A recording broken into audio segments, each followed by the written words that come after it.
saja kita mulai tutornya dan penutor hari ini untuk matkul Mektan adalah Mas Nawawi. Halo Mas Nawawi, tunjukkan dirimu. Tes tes, suaraku udah kedengaran belum? Aman-aman, Bro. Oke, jadi aku langsung mulai aja. Oke.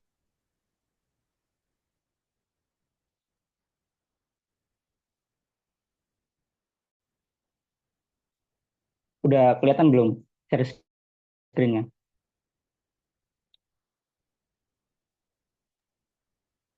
Ya aku sudah sih. Kalau di teman-teman udah kelihatan belum?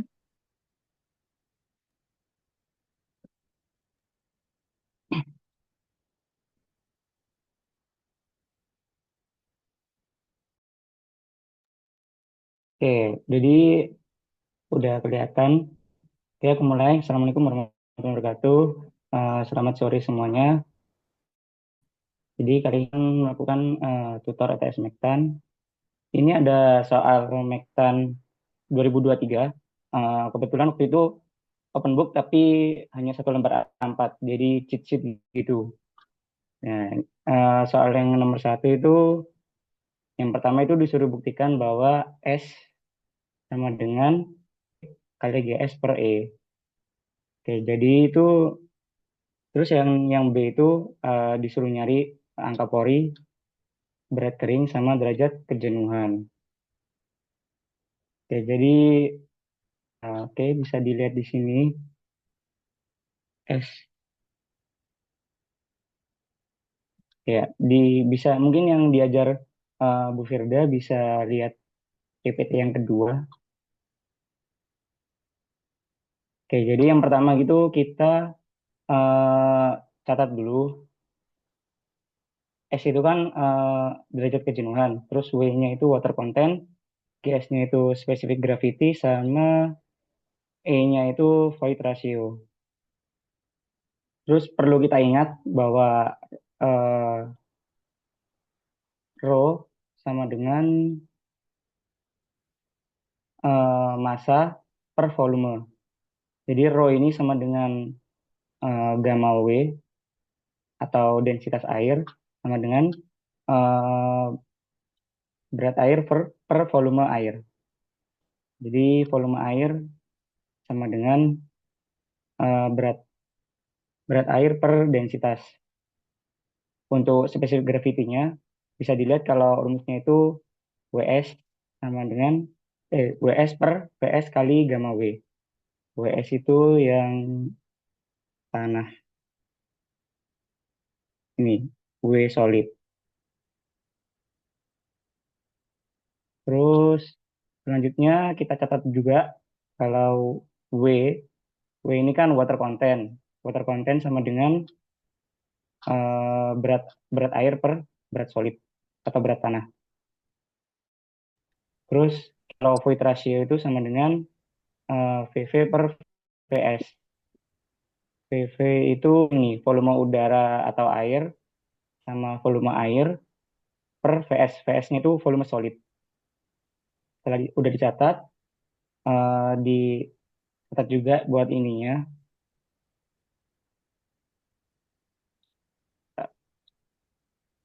Nah, selanjutnya kita sama dengan kan rumus S. Kan tadi S sama dengan VW per VV. Sini kayaknya lupa belum aku tambahin. S sama dengan VW per VV atau volume air dibagi dengan volume udara atau air plus volume air. Nah, terus VV ini sama dengan E kali ini, E kali VS, E kali VS. Terus diturunkan lagi persamaannya jadi VW ini, VW sama dengan WW ini ya, WW per E kali gamma W atau densitas air kali VS. Terus diturunkan lagi rumusnya. WW itu ini WW sama dengan W kali WS per E kali VS kali gamma W. Nah, karena WS per VS kali gamma W ini sama dengan rumus dari spesifik gravity, jadi bisa langsung disederhanakan jadi W kali GS per E. Gitu. Terus selanjutnya yang B, kita catat dulu yang B. Aduh, mana tadi? Diketahui berat unit suatu tanah lembab sama dengan 19,2 kilonewton per meter kubik. Ini sebagai gamma. Ini gamma, terus spesifik gravitinya 2,69. Ini water content,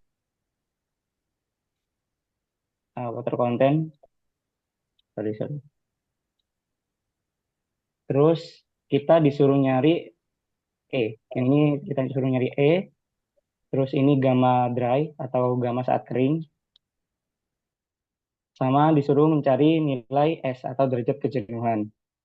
Nah, yang pertama kali kita catat, itu kita catat dulu informasinya. Terus kita buat asumsikan bahwa gamma W ini sama dengan 9,81 kilonewton per meter kubik. Nah, kalau di sini aku pertama nyari nyari gamma dry-nya dulu. Gamma dry-nya itu saya dilihat di sini. Gamma dry sama dengan WS atau berat solid per volume. Sama dengan ini,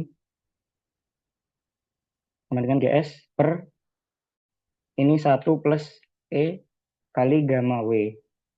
Nah, ini tadi sama dengan gamma per 1 plus W. Nah, habis itu kita dapatkan gamanya kan tadi 19,2, terus W-nya itu 9,8%. Ketemu gamma dry-nya sama dengan 17,48. Selanjutnya kita nyari nilai E. Nilai E. Nilai E dari rumus gamma dry atau ya gamma dry tadi. Eh, ini gamma dry sama dengan GS per 1 plus E kali gamma W.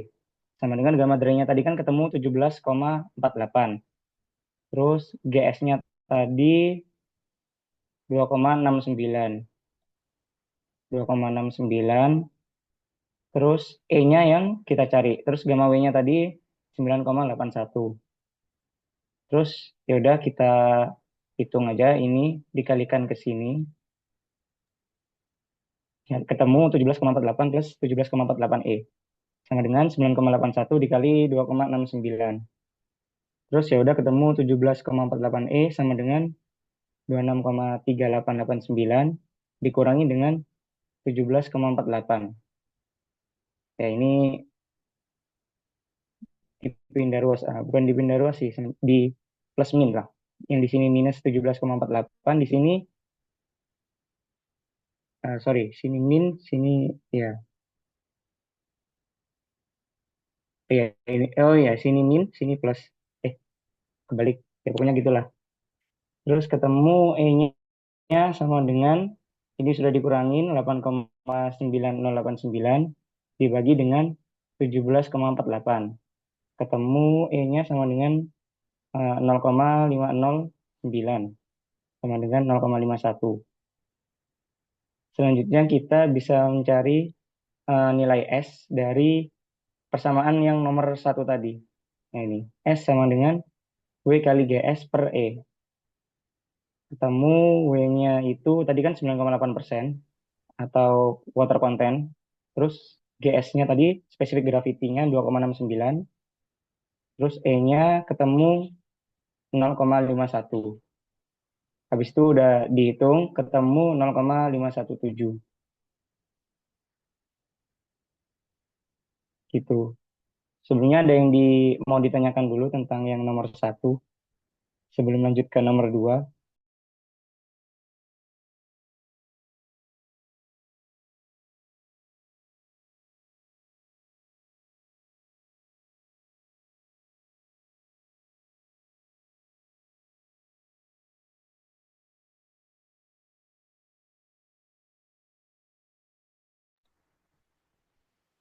Ya, jadi yang nomor satu tinggal otak-atik persamaan aja. Tapi kayaknya belum ada yang. Kita lanjut lanjut dulu ke nomor dua. Sorry. Nah, nomor dua ini disuruh ya klasifikasikan tanah berikut seperti yang ditunjukkan pada tabel menggunakan klasifikasi tekstur USDA. Ya, jadi ini kurang lebih tabel USDA-nya. Terus caranya itu yang pertama, kalau dari aku lihat yang clay-nya dulu. Di sini yang A kan clay-nya 60%. Jadi, oh ya, di sini aku cuma lihat clay sama sandnya aja dulu biar gampang. Jadi kita lihat dulu clay-nya kan 60% ini. Uh, Sandnya itu 20%.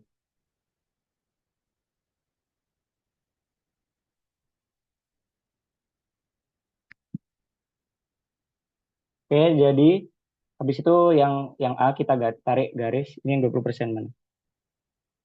Sandnya 20%. Kita tarik garis, nah terus tarik garis ke bawah sampai menyentuh yang 20%. Nah, habis itu kita lihat shieldnya 20%. Jadi ya udah mengikuti aja ke sini. Tarik garis ke atas. Ini yang A. Nah, ini yang garis tebal ini batas-batasnya. Jadi harus dilihat. Nah, jadi yang A ini masuk di bagian clay. Jadi yang A itu clay. Ini clay, clay.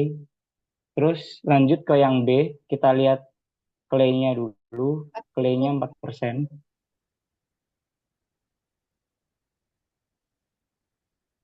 Oke, clay-nya yang B.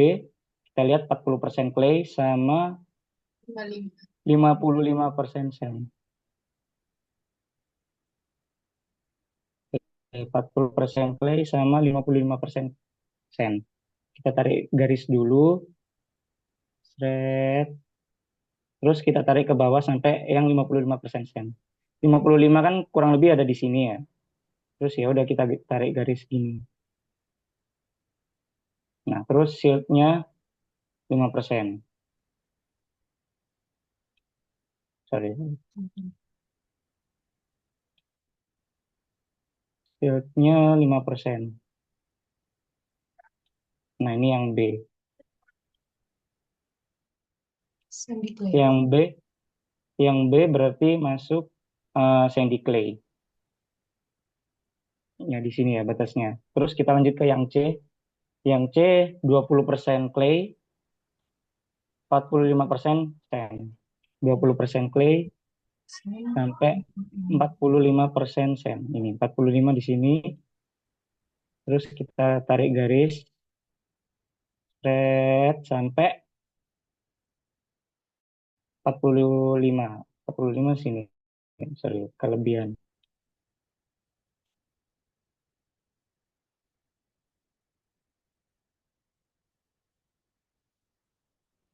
Nah, terus kita lihat shape-nya 35. 35 kurang lebih di sini. Nah, ini yang C. Jadi yang C masuk kategori low amini ya. Terus lanjut ke yang D, uh, clay-nya 35, sand-nya 50. Clay 35 kurang lebih di sini, sand 50. Berarti warna aja kali ya.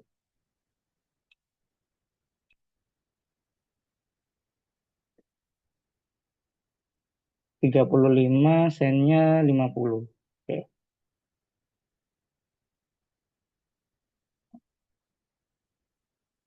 Silk-nya 15. 15.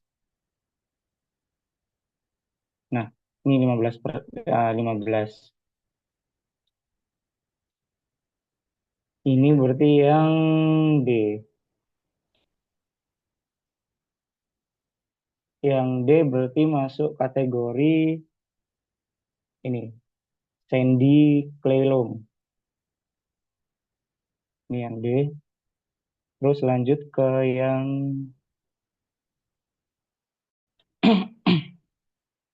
E. Yang E clay-nya 15, sandnya 70. Clay-nya 15, sandnya 70. Oke, kurang lebih kayak gini. Silt-nya 15.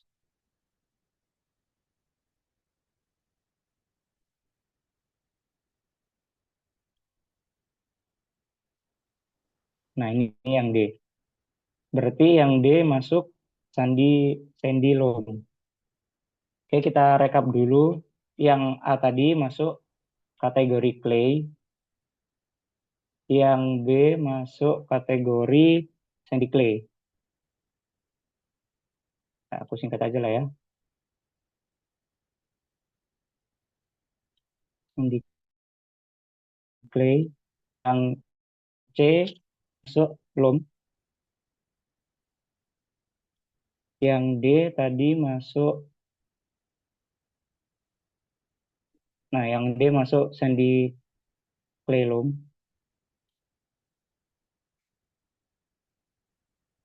Yang E tadi masuk, wait, oh ini sorry ini E.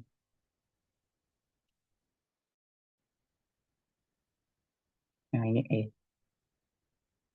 Yang E masuk tadi sandy loam.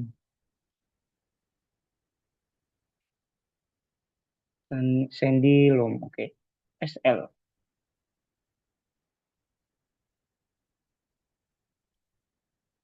Oke, sampai sini ada yang mau ditanyakan dulu? Atau ada yang masih bingung caranya plotting ke grafik apa ini? Grafik tanah, klasifikasi particle size distribution. Ada yang mau ditanyakan dulu?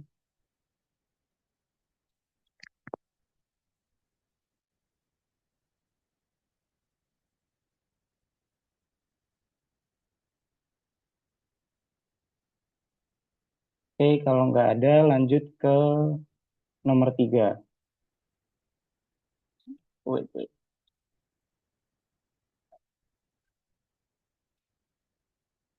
Nomor 3 soalnya ini lapisan tanah liat.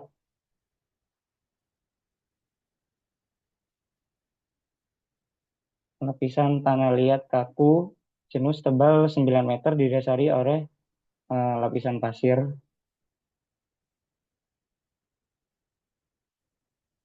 Bisa dilihat di gambar. Terus kita catat informasinya dulu. Ini gamma saturatednya 18, gamma saturated clay. Ini saturated clay yang ini. Yang ini SC saturated clay, yang ini sand. Nah, ini gamma saturated sand-nya 16,5. Yang ini H. Ini air.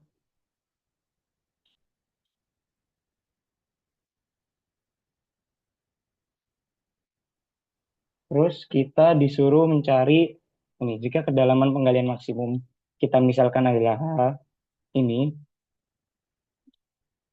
dicari H yang ini.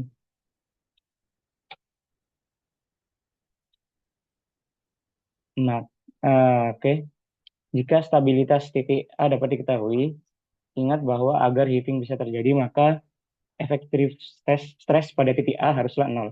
Jadi ini aksen A harus sama dengan 0. Hitung kedalaman penggalian maksimum yang dapat dibuat tanah liat ini. Hitung hanya. Oke, langsung aja. Nah, langsung aja kita tuliskan rumus efektif stres. Ini hanya 9 dikurangi H karena tadi ini kita nyari hanya yang ini kan tadi. Sorry, sorry. Buat nyari efektif stresnya, kita pakai ketinggian yang ini.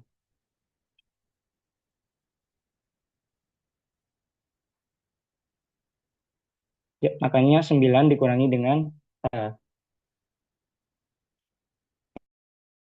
yang ini ya. Soalnya kan di titik A, jadi hanya 9 dikurangi H. Ini 9 min H. Lanjut ke persamaannya, ini. 9 min H dikali gamma saturated clay.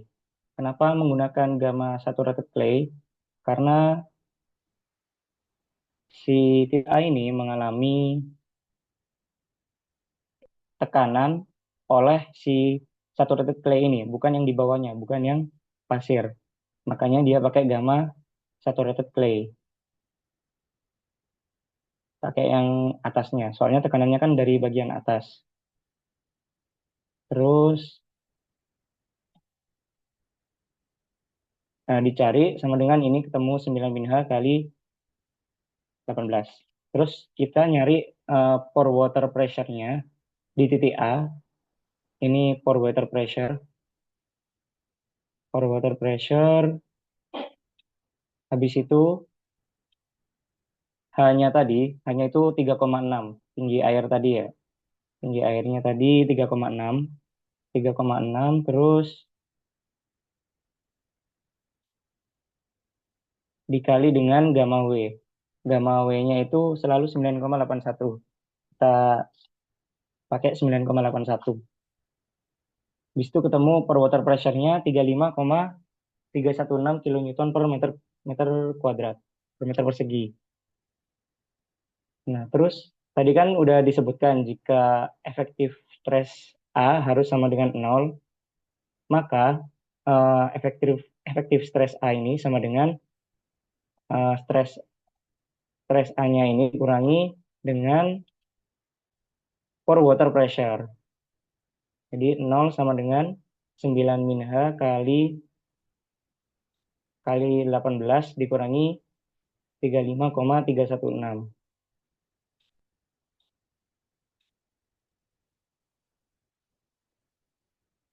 Ini dari sini.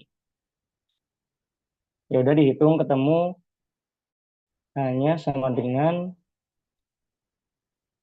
ini langsung aja bisa 35,316 dibagi dengan 18 sama dengan 9 min H. Temu hanya sama dengan 7,038 meter.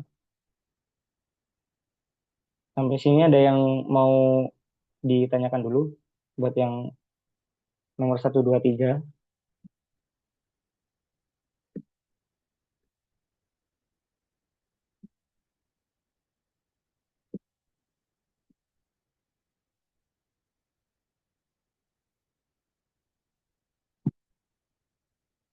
Oke, kalau nggak ada kita lanjut ke nomor 4. Sorry, soal nomor 4. Ya, kita catat dulu sebuah fondasi berbentuk persegi. Bentuknya persegi atau square, berukuran ini panjang kali lebar. Panjangnya itu atau B.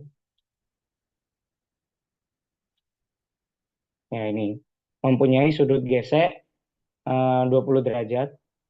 Terus C aksennya itu sama dengan 15,2 kilonewton per meter persegi. Berat unit tanahnya atau gamanya sama dengan 17,8 kilonewton per meter kubik. Terus kita disuruh menentukan berat kotor, beban kotor pada fondasi dengan faktor keamanan sebesar 4, Fs-nya 4. Nah, asumsi kedalaman fondasi DF adalah 1 meter. Dan terjadi general shear failure. Ini bisa dilihat di materi yang ultimate bearing capacity. Ultimate Bearing Soil Capacity ya, di PPT ke-6 kalau nggak salah. Nah, itu kita catat dulu berbentuk persegi. Kalau karena berbentuk persegi, maka B-nya itu si panjangnya. Kalau berbentuk lingkaran, B-nya itu diameter. Oke, kita catat dulu sudut geseknya itu 20 derajat. Nah, kita cari 20 derajat di tabel ini. Terzagi Biring Capacity Factor. Karena ini 20 derajat, maka yang dipakai ini, yang ini, untuk NC-nya 17,69, NQ-nya 7,44, N gamanya 3,64. Nah, ini disesuaikan sama sudut yang diketahui aja, nanti sudut yang diketahui berapa, tinggal pakai nilai NC, NQ ini. Oke, selanjutnya kita catat dulu. Nah, ini informasi-informasi tadi. Terus NC-nya juga ini udah aku catat segini, bisa dicek di Terzaghi Biring Capacity Factor. Nah, terus untuk rumus fondasi persegi itu QU sama dengan 1,3 C aksen kali NC plus Q kali NQ ditambah 0,4 kali gamma kali B, B-nya itu panjang, kali N gamma. Nah, Q-nya itu sama dengan gamma dikali DF. Ini gamma dikali dengan DF. Jadi 17,8 kali 1 meter. Sama dengan 17,8 kilonewton per meter persegi. Habis itu nilai-nilai ini dimasukin aja. Dimasukin, ketemu QU sama dengan 520,861. Selanjutnya kita nyari QOL-nya. QOL itu sama dengan QU per faktor safety. Sama dengan 520,861 dibagi dengan 4. Ketemu 130,21525. Gitu. Ada yang mau ditanyakan dulu terkait ini?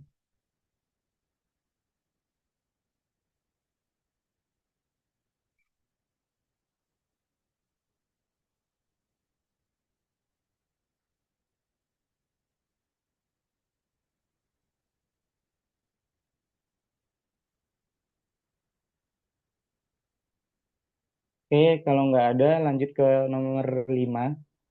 Nomor 5 itu sebutkan aplikasi mekanika tanah dan geohidrologi dalam bidang teknik lingkungan. Nah, ini ada di PPT semua.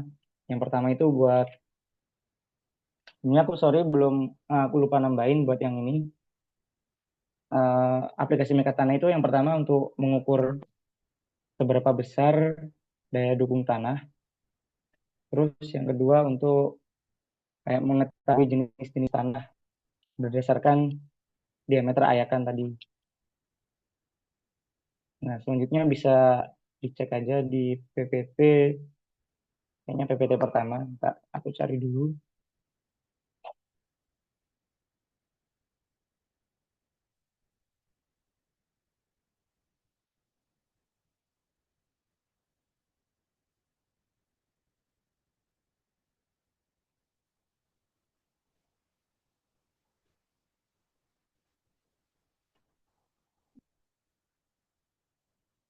Nah, yang ini, yang A bisa kalian baca-baca aja. Terus yang B, jelaskan bagaimana siklus hidrologi bisa memengaruhi siklus bebatuan yang ada di bumi. Jadi seperti yang kita tahu, ini siklus batuannya, yang magma, terus batu dingin, igneous rock, sedimen, sedimentary rock, sama metamorphic rock. Nah, pengaruh pengaruh siklus hidrologinya itu yang ini, yang cooling and solidification, terus yang weathering, transportation, and deposition, yang ini juga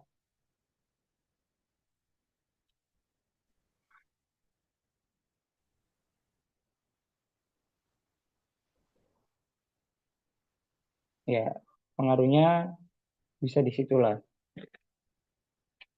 Terus yang pertama kita gini, cara bacanya ini gini. Sini ada batu jenis magma.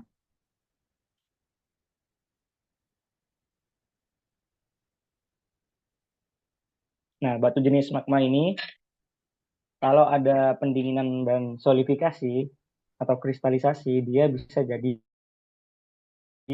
batu igneous rock. Terus batu dingin ini igneous rock kalau dia kena cuaca, terus transportasi dan deposisi, dia bisa jadi sedimen.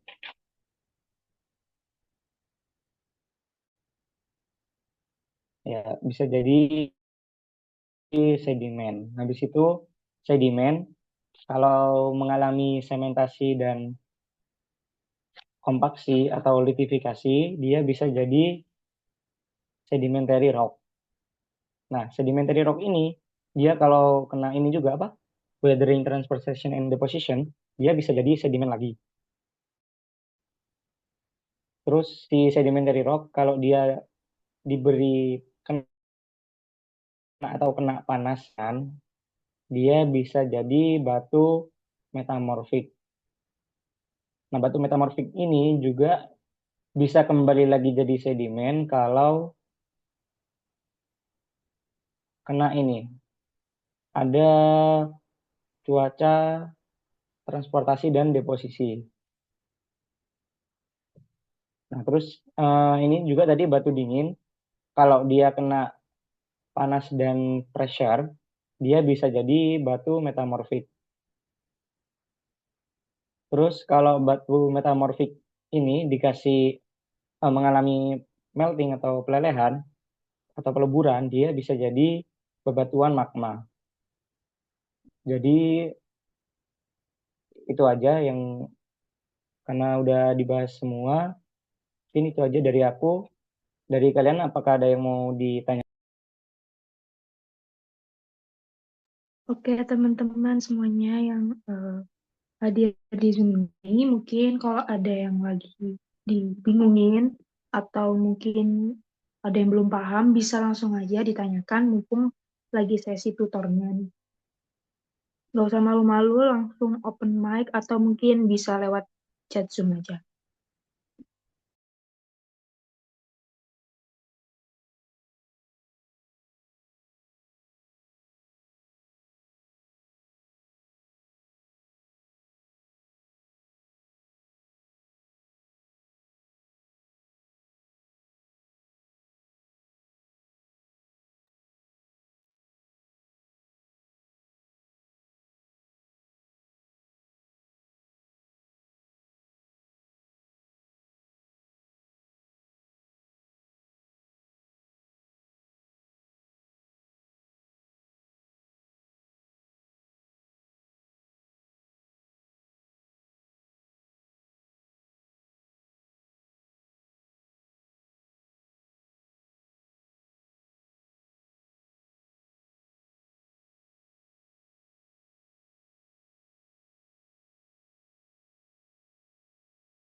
Oke, ini Mas Nawawi kayaknya dari teman-teman udah paham semua dan nggak ada pertanyaan.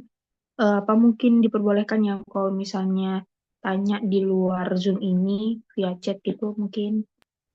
Oke, jadi kalau mau tanya di luar Zoom ini boleh, bisa eh, chat aku juga. Mungkin nanti yang punya nomorku bisa bantu bagiin aja. Oke, Oke, cukup sekian dari aku. Terima kasih. oke. Saya kembali. Thank you Nawawi atas sesi tutornya dari matkul Mektan pada hari ini. Dan dari teman-teman juga terima kasih sudah hadir di sesi tutor hari ini. Semoga ilmu dan tips yang dibagikan oleh Nawawi bisa bermanfaat untuk teman-teman besok di ATS. Semoga diberi kelancaran dan hasilnya memuaskan. Amin. Sebelum itu, mungkin udah semua ya rangkaiannya, pertanyaan udah jelas semua. Mungkin dari aku, dari Atkesma, bisa akhiri sesi tutor hari ini. Terima kasih teman-teman semuanya. Sukses dan wassalamualaikum warahmatullahi wabarakatuh. Mungkin bisa meninggalkan Zoom ini ya teman-teman. Terima kasih.